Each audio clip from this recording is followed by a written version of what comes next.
Como você definiria a Rússia em apenas uma palavra? Talvez alguns digam frio, outros digam Putin ou até quem fale vodka. Mas a verdade é que definir o maior país do mundo com uma cultura riquíssima e uma história milenar não é nada fácil. Por isso, nós do canal Belo Mundo preparamos uma viagem incrível por 30 curiosidades da Rússia que são pouco conhecidas. Então já se prepare e se inscreva no canal, porque a nossa viagem começa agora. Já pegue também sua roupa de frio, porque nós vamos diretamente para Oymyakon, simplesmente a cidade que tem o título de ser a mais fria do mundo. Para quem não conhece, a cidade fica bem no centro do país, na região da Sibéria. Em 1926, os termômetros da cidade registraram a congelante temperatura de 71,2 graus negativos, uma temperatura que até hoje não foi registrada em nenhuma outra cidade do mundo. Desde então, nenhum outro lugar permanente habitado registrou temperaturas tão baixas.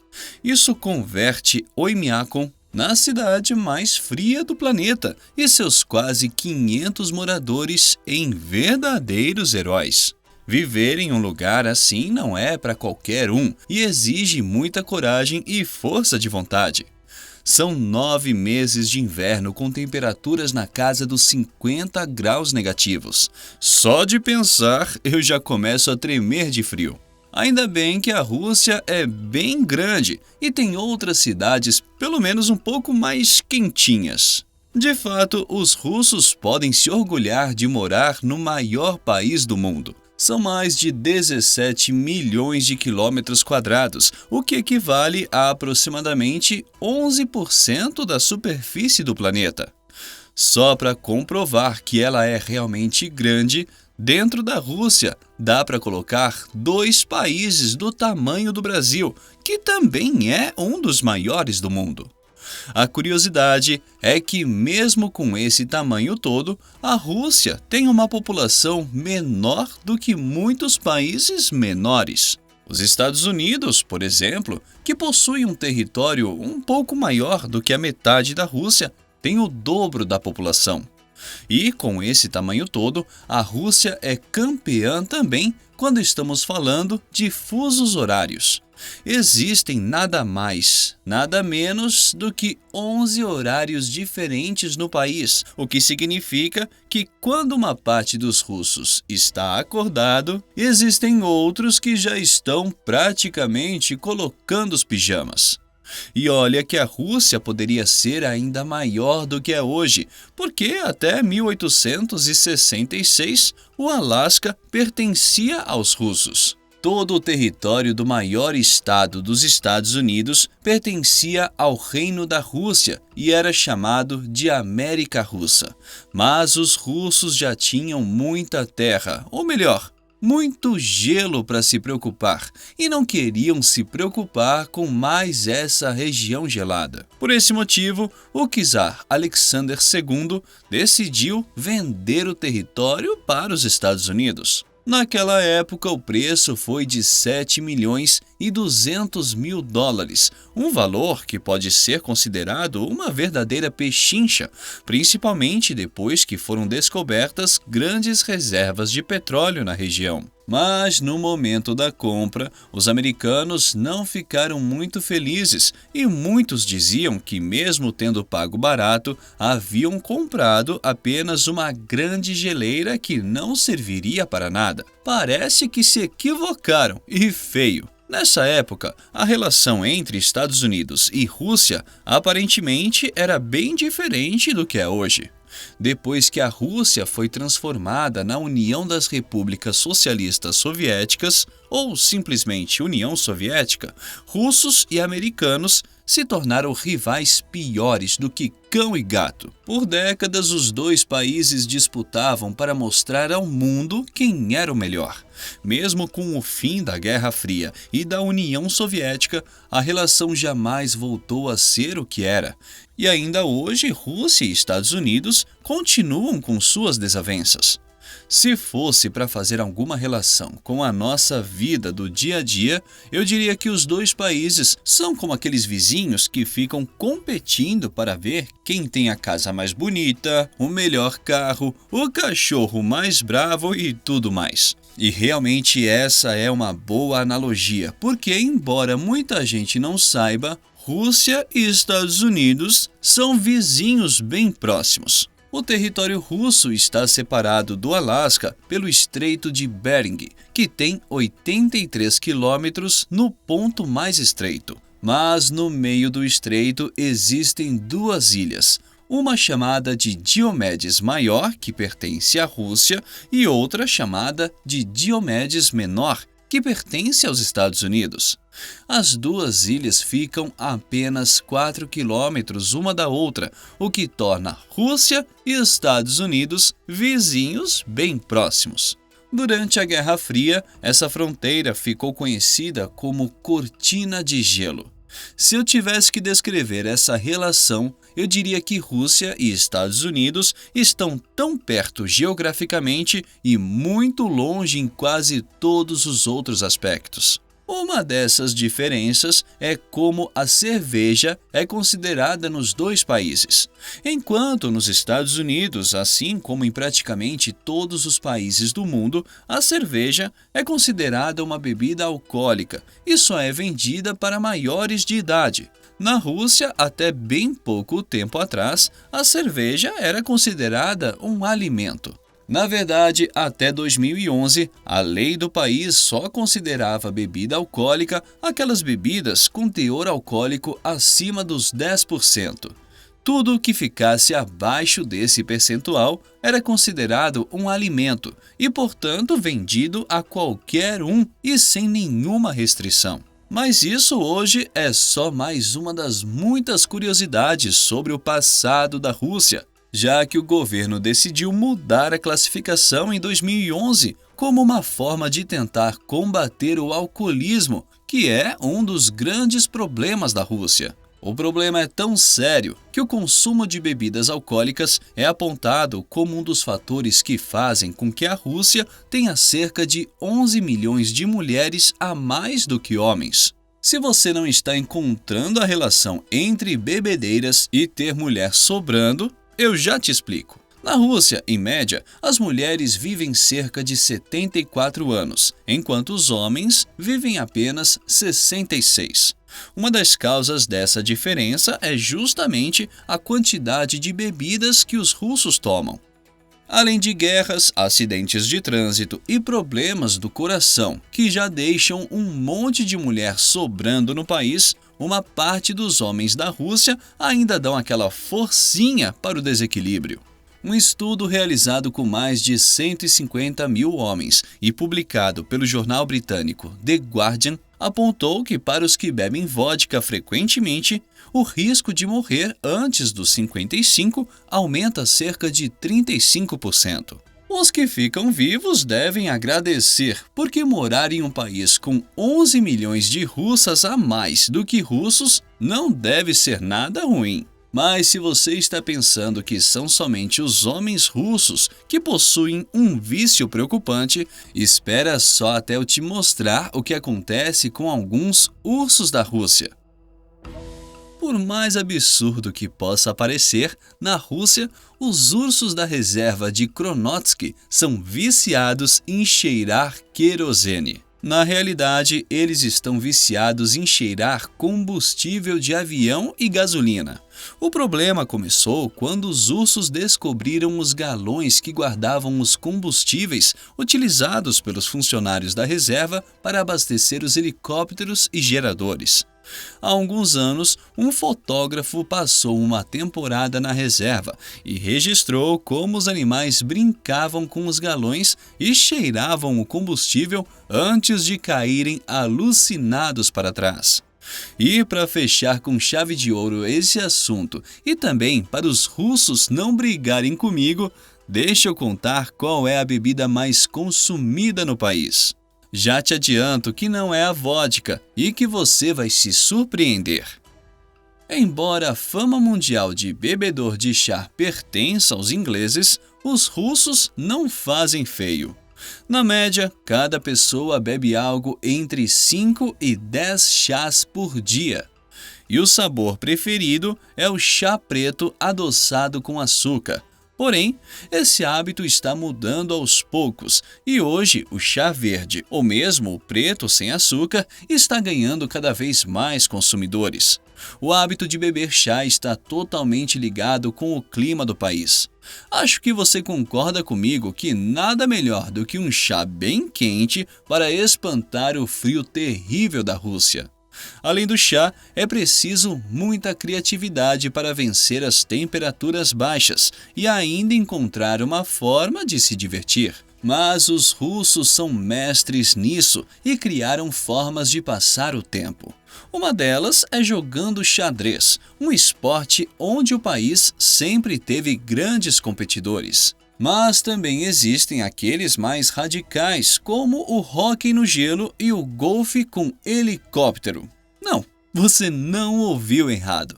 Embora não seja um esporte popular e praticado por muita gente, na Rússia, um grupo de pessoas, ou melhor, de loucos, pratica uma modalidade de golfe muito diferente. As imagens inusitadas do esporte viralizaram pelo mundo e nelas podemos ver como o helicóptero precisa voar bem baixo para o jogador poder acertar a bola com um taco gigante. Se você tem assistido nossos vídeos mais recentes, deve ter visto alguns esportes bem diferentes, como o hurling da Irlanda e o polo com elefantes no Nepal. Mas esse eu diria que supera a todos no quesito inovação. E se você acha que não tem coragem de subir em um helicóptero para jogar golfe, não se preocupe, ninguém vai te chamar de covarde. Mas se você tentar proteger as orelhas antes que as temperaturas caiam abaixo de 20 graus negativos, eu já não garanto nada. O famoso chapéu de inverno russo, o shanka, é conhecido por suas abas de orelha, que podem ser abaixadas para proteger contra o frio extremo. No entanto, existe uma curiosa tradição cultural entre russos que consideram um ato de covardia abaixar as abas das orelhas do shanka quando os termômetros estão acima de menos 20 graus. Essa prática remonta aos tempos militares, quando os soldados russos demonstravam sua resistência ao frio, mantendo as abas levantadas até que o frio se tornasse insuportável. Hoje em dia, essa tradição persiste como um símbolo de bravura e resistência ao inverno rigoroso. Nas cidades russas, é comum ver pessoas usando o shanka com as abas levantadas, mesmo quando as temperaturas já estão bem abaixo de zero, como uma demonstração de força e resistência. Para mim, realmente é um ato de muita coragem, mas isso não é nada perto da bravura que os russos, principalmente os habitantes da São Petersburgo, mostraram na Segunda Guerra Mundial. Todo mundo sabe que um certo alemão de bigode queria triunfar onde Napoleão havia falhado, ou seja, conquistar a Rússia. Dizem até que ele já tinha a comemoração da vitória toda planejada. Em 1941, as forças alemãs cercaram a cidade de São Petersburgo, que naquele momento se chamava Leningrado. O cerco durou 900 dias e nesse período a cidade ficou sem comunicação com o resto do país e sem recursos essenciais como aquecimento para as casas e comida. Mesmo com todo o frio que faz na Rússia, os moradores resistiram. Milhares perderam a vida, mas nem assim se entregaram. E o certo alemão de bigode teve que recuar. Graças à resistência e aos esforços de guerra empreendidos pela então União Soviética, a Rússia pôde continuar sendo um país diverso, com muitas etnias diferentes vivendo em seu território. Por mais que o estereótipo típico de um russo ou de uma russa seja o de pessoas com pele branca, cabelos loiros e olhos claros, existe muita diversidade dentro do país. São cerca de 190 etnias que vivem espalhadas pela Rússia. Muitas são características típicas de povos da Ásia Central. Um exemplo dessa diversidade é a República de Tartaristão, uma das 85 subdivisões do país, que possui mais de 3,5 milhões de habitantes, com seu idioma e tradições próprias. Como acabei de falar em tradição, é impossível não se lembrar das tradicionais matrioscas, que são aquelas bonecas, geralmente feitas de madeira, que possuem outra boneca dentro, que por sua vez possuem outra dentro, que por sua vez... Já deu para entender, né? O mais curioso é que essas bonecas, tão características da Rússia, podem ter sua origem no Japão. Segundo alguns relatos, no final do século XIX, um artesão russo chamado Vasily Zayordotkin criou a primeira boneca matrioska adaptando uma ideia de uma boneca japonesa.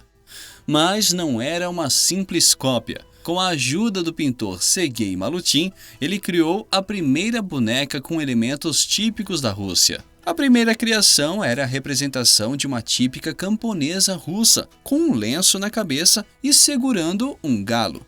Desde então, essas lindas bonecas se tornaram um símbolo da maternidade e da fertilidade, já que representam uma mulher que leva dentro de si várias gerações de crianças. E quero ver alguém falar que não é russa. Se no caso das matrioscas pode existir qualquer dúvida sobre a origem, o mesmo não podemos falar do Tetris. O clássico jogo eletrônico que fez a alegria de gerações durante algumas décadas foi inventado na Rússia, e isso ninguém contesta. Em realidade, foi inventado em 1984, quando o país ainda era parte da União Soviética, mas no final das contas acabou entrando para a história como um invento russo. Foi neste mesmo ano quando o engenheiro Alexei Pajitnov, que era um cientista da computação da Academia de Ciências de Moscou, criou o jogo como uma forma de testar as capacidades dos computadores soviéticos. Sem muita pretensão, ele deu o nome para o invento de Tetris, uma mistura da palavra grego tetra, que quer dizer quatro, e tênis, que era o esporte favorito do inventor. Ele escolheu a palavra tetra porque todas as peças do jogo tinham 4 blocos. Eu joguei muito Tetris na minha infância. E você? Se esse vídeo te fez relembrar os bons momentos da sua infância, com certeza ele já valeu o seu like. Então não se esqueça de dar o seu like antes de seguirmos nossa viagem pelas incríveis curiosidades da Rússia. A próxima parte da nossa viagem será feita de trem, mas não é qualquer trem do mundo. Vamos embarcar no fantástico trem Transiberiano, que creio que você já ouviu falar, mas nunca é demais rever o que é bom. A ferrovia Transiberiana é a linha ferroviária mais longa do mundo, atravessando o vasto território russo, de Moscou a Vladivostok. Inaugurada em 1916, essa impressionante obra de engenharia se estende por aproximadamente 9.289 quilômetros e atravessa 8 fusos horários, conectando o oeste europeu da Rússia ao leste asiático. Uma viagem completa pela Transiberiana leva cerca de 7 dias e oferece aos passageiros uma visão única da diversidade geográfica e cultural do país, passando por grandes cidades, vilarejos remotos, florestas densas, estepes vastas e montanhas majestosas. Além de ser uma rota vital para o transporte de mercadorias e passageiros, a ferrovia Transiberiana é um ícone da aventura e romance, inspirando escritores, cineastas e viajantes do mundo todo. Viajar pela Transiberiana é uma experiência inesquecível que permite explorar a imensidão da Rússia e entender melhor a vida nas diferentes regiões do país. Deixando os trilhos e partindo para as alturas, vamos agora conhecer a Sky Bridge, a passarela mais assustadora do mundo. Prepare-se para uma dose de adrenalina na nossa próxima parada. Localizada em Sochi, no sul da Rússia, a Sky Bridge é considerada uma das passarelas mais assustadoras do mundo. Esta impressionante ponte suspensa se estende por 439 metros sobre um profundo vale na região de Krasnaya Poliana. A uma altura de 207 metros, a Sky Bridge oferece vistas espetaculares das montanhas do Cáucaso e do Mar Negro, mas também pode causar vertigem nos visitantes que se aventuram a cruzá-la. A ponte é feita de aço e vidro, permitindo que os visitantes vejam claramente o abismo abaixo de seus pés, o que adiciona uma boa dose de adrenalina à travessia. Além de caminhar pela ponte, os aventureiros podem experimentar a tirolesa que corre ao lado da Sky Bridge, oferecendo uma descida emocionante e uma perspectiva ainda mais única da paisagem circundante. A Sky Bridge não é apenas uma atração turística, mas também um desafio para os amantes da emoção e das alturas. De um ponto de vista elevado sobre o vale, podemos observar a vastidão da Rússia, que se estende por 2 continentes, unindo o que há de melhor da Europa e da Ásia. Aproximadamente 70% do território russo está localizado na Ásia, enquanto 80% da população reside na parte europeia. Esta distribuição desigual cria uma fascinante fusão de culturas, tradições e influências. A parte europeia da Rússia, onde se encontram cidades como Moscou e São Petersburgo, é o coração econômico e político do país, com infraestrutura mais desenvolvida e maior densidade populacional. Já a vasta extensão asiática, conhecida como Sibéria, é rica em recursos naturais e conhecida por suas paisagens selvagens e clima extremo. Essa dualidade entre Europa e Ásia se reflete na diversidade cultural da Rússia, onde influências ocidentais e orientais se misturam de maneira única. A coexistência de diferentes etnias, religiões e tradições enriquece a vida cultural do país, tornando a Rússia um verdadeiro caldeirão cultural. Assim como a vasta extensão territorial da Rússia abriga uma diversidade de paisagens, mas nem todas reconhecidas por sua beleza. O Lago Karachay, localizado na região de Chelyabinsk, é tristemente famoso por ser o lago mais radioativo do mundo. Durante a era soviética, o lago foi utilizado como local de descarte de resíduos radioativos da planta de processamento de armas nucleares de Mayak. Como resultado, o lago acumulou níveis extremamente altos de radiação, tornando-o mortalmente perigoso para qualquer forma de vida. Em alguns pontos, apenas 1 hora de exposição à beira do lago pode ser suficiente para causar a morte devido à radiação. Para mitigar os riscos, o lago foi parcialmente preenchido com concreto nos anos 90, mas ainda representa um legado sombrio da corrida armamentista nuclear. O Lago Karachay é um exemplo extremo dos desafios ambientais enfrentados pela Rússia devido ao seu passado industrial e militar. No entanto, ao lado de tais horrores, a Rússia também é lar de algumas das fortificações mais impressionantes e duradouras da história, como a maior fortaleza medieval continuamente ocupada do mundo. Se você ainda não ligou o nome ao monumento, não se preocupe. Tenho certeza que você sabe do que estou falando, só precisa refrescar um pouco a memória. A Rússia é o lar do Kremlin de Moscou, a maior fortaleza medieval continuamente ocupada do mundo. Localizada no coração da capital russa, o Kremlin é uma imponente cidadela que abriga importantes instituições governamentais, incluindo a residência oficial do presidente russo. As muralhas e torres do Kremlin datam do século XV e foram construídas por arquitetos italianos, refletindo um estilo arquitetônico único que combina elementos russos e renascentistas. Além de ser um centro político, o Kremlin é um tesouro histórico e cultural, contendo várias catedrais, palácios e museus que preservam a rica história da Rússia. Passear pelo Kremlin é como fazer uma viagem no tempo, explorando séculos da história russa. Essa fortaleza não é apenas um símbolo de poder, mas também um testemunho da resiliência e continuidade da nação russa. Assim como o Kremlin guarda tesouros históricos, a Rússia também possui algumas das maravilhas naturais mais impressionantes do mundo. Entre elas está o Lago Baikal, o mais profundo do planeta, cuja beleza e mistério atraem visitantes de todas as partes.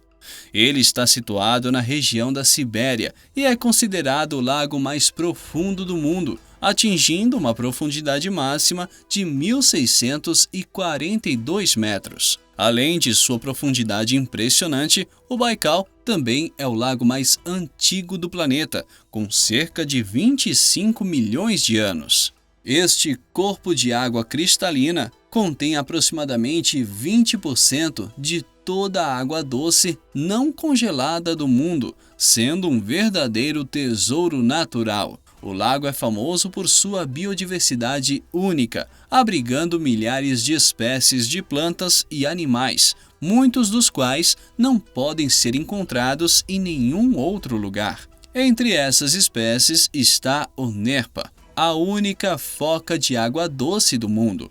O Baikal é reverenciado não apenas por sua beleza natural, mas também por sua importância ecológica e cultural. No inverno, o lago congela completamente, criando uma vasta extensão de gelo que atrai aventureiros e fotógrafos de todo o mundo. Assim como esse lago, as florestas russas representam uma parte vital do ecossistema global. Mas agora vamos explorar a vasta extensão das florestas russas e sua importância ambiental. A Rússia é um dos países mais ricos em termos de recursos naturais e suas vastas florestas são um testemunho disso. O país abriga cerca de 20% das florestas mundiais, cobrindo aproximadamente 815 milhões de hectares. Estas florestas desempenham um papel crucial na absorção de dióxido de carbono, ajudando a mitigar os efeitos das mudanças climáticas. A taiga, por exemplo, a maior floresta boreal do mundo, estende-se por grande parte da Rússia, que abriga uma diversidade impressionante de flora e fauna, incluindo espécies emblemáticas como o tigre siberiano e o urso pardo. E vale destacar que as florestas russas não são apenas importantes para a ecologia global, mas também possuem grande valor econômico e cultural. Elas fornecem madeira, produtos não madeireiros e são essenciais para o modo de vida de muitas comunidades indígenas. No entanto, essas florestas enfrentam ameaças significativas, incluindo desmatamento ilegal e incêndios florestais, que exigem esforços contínuos de conservação. Das vastas florestas, passamos agora para os desafios ambientais urbanos. Vamos explorar uma das cidades mais poluídas do mundo, também localizada na Rússia, e entender os impactos dessa poluição. Norilsk, localizada no norte da Sibéria, é frequentemente citada como uma das cidades mais poluídas do mundo. Esta cidade industrial é conhecida por sua mineração de níquel, cobre e paládio, atividades que têm causado uma enorme degradação ambiental. A fundição de metais pesados libera grandes quantidades de dióxido de enxofre e outros poluentes no ar, criando uma atmosfera tóxica que afeta gravemente a saúde dos habitantes. As condições de Norilsk são tão severas que a vegetação ao redor da cidade foi severamente danificada, resultando em paisagens desoladas e contaminadas. Os efeitos são de fato alarmantes, com taxas elevadas de doenças respiratórias, câncer e outras condições de saúde relacionadas à exposição a poluentes.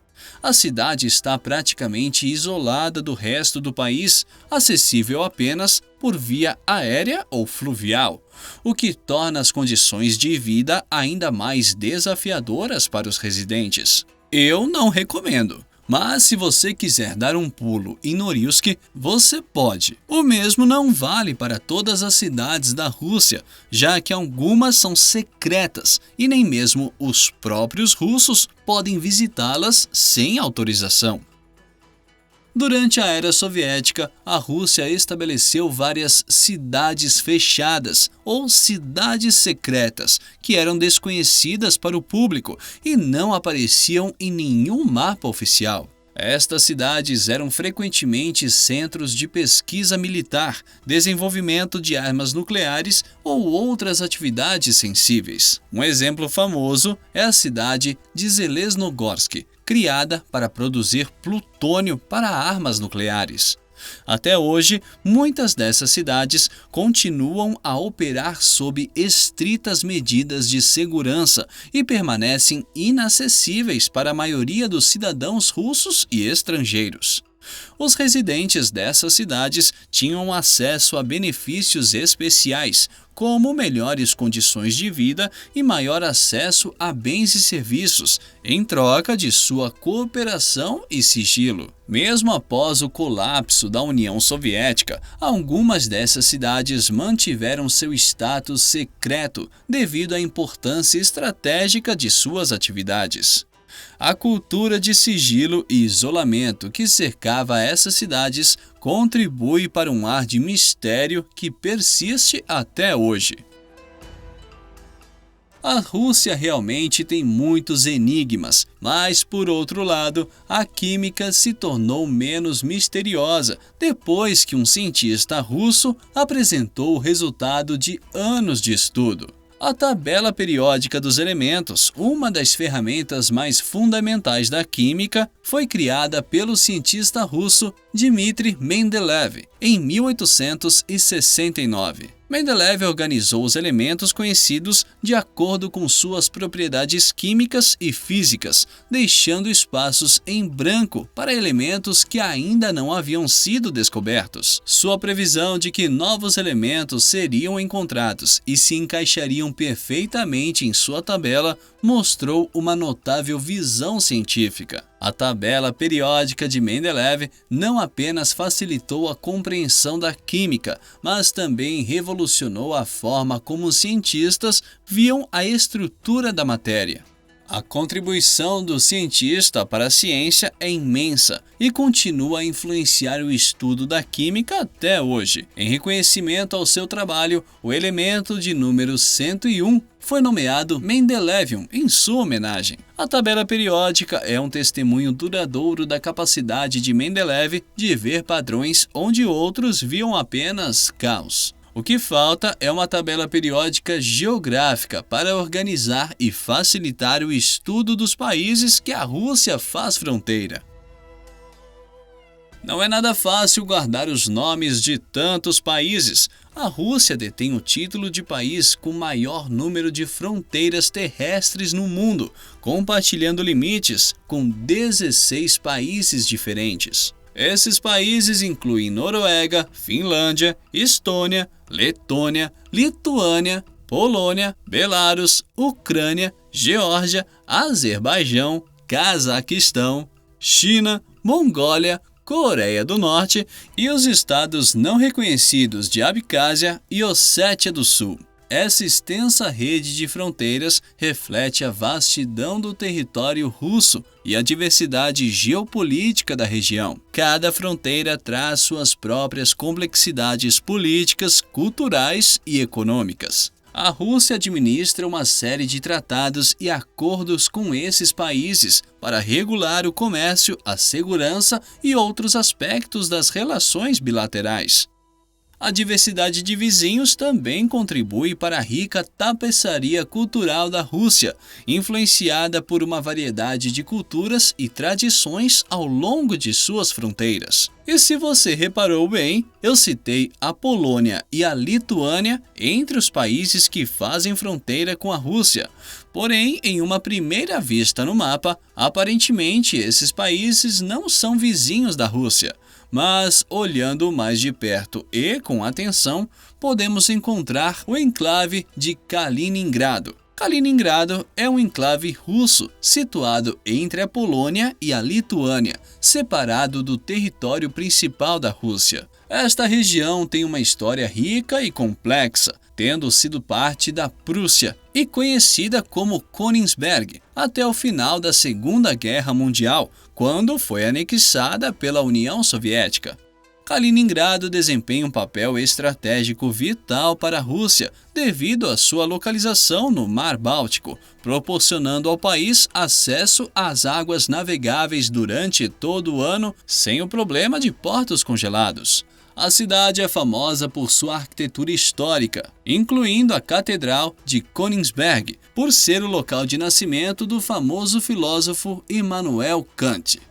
Kaliningrado também é um importante centro de pesca e indústria, contribuindo significativamente para a economia regional. Além disso, a região abriga uma grande base militar russa, aumentando sua importância estratégica no cenário geopolítico atual.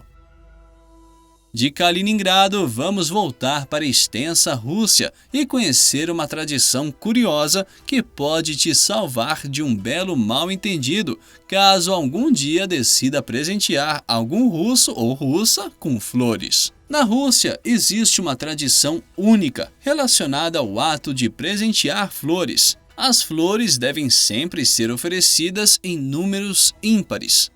Este costume está profundamente enraizado na cultura russa e é seguido rigorosamente, especialmente em ocasiões festivas como aniversários, comemorações e encontros românticos. Números ímpares de flores são considerados sinais de boa sorte e alegria, enquanto números pares de flores são tradicionalmente reservados para funerais e cerimônias de luto, associando-os à morte e ao infortúnio. Essa tradição pode parecer estranha para quem não está familiarizado, mas é um detalhe cultural importante que os russos observam com muita seriedade. Portanto, ao presentear alguém na Rússia, é crucial lembrar de escolher um buquê com um número ímpar de flores para expressar bons desejos e evitar qualquer mal-entendido.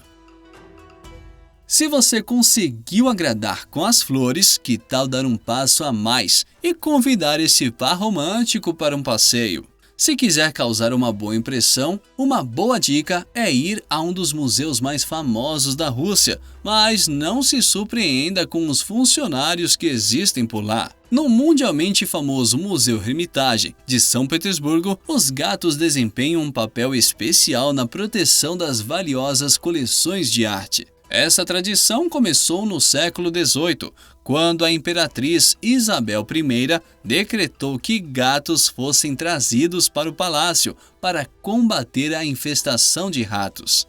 Desde então, os gatos de Hermitage se tornaram uma parte querida do museu. Hoje, cerca de 70 gatos vivem lá, cuidando da tarefa de manter os roedores longe dos preciosos artefatos. Os gatos de Hermitage são tão importantes que possuem sua própria equipe de cuidadores e um veterinário dedicado. Além disso, são celebrados com um Dia dos Gatos de Hermitage, realizado todos os anos na primavera, quando o público pode conhecer esses felinos trabalhadores. Os gatos têm seus próprios passaportes e são adotados por famílias quando se aposentam de suas funções. O que eu não sei é se os gatos têm direito a folga na virada do ano, ou melhor, nas viradas do ano. Na Rússia, o Ano Novo é comemorado 2 vezes, uma vez em 1º de janeiro, conforme o calendário gregoriano, e novamente em 14 de janeiro, de acordo com o calendário juliano, que é conhecido como o Antigo Ano Novo ou Novo Ano Velho.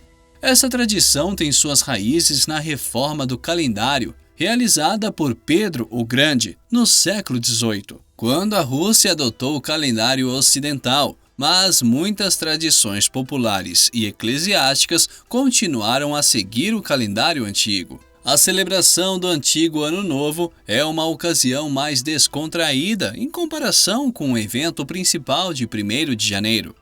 As famílias russas aproveitam essa data para se reunir novamente, desfrutar de uma refeição festiva e às vezes até trocar presentes. Para muitos, é uma oportunidade de celebrar mais uma vez, prolongando as festividades de fim de ano. Com essas curiosidades que mostram a verdadeira cara do povo russo, encerramos nossa viagem pelas curiosidades da Rússia. Espero que tenham gostado e não se esqueçam que já temos outras viagens marcadas aqui no canal Belo Mundo. Então se inscrevam, ativem as notificações para reservar o seu assento e até o próximo passeio.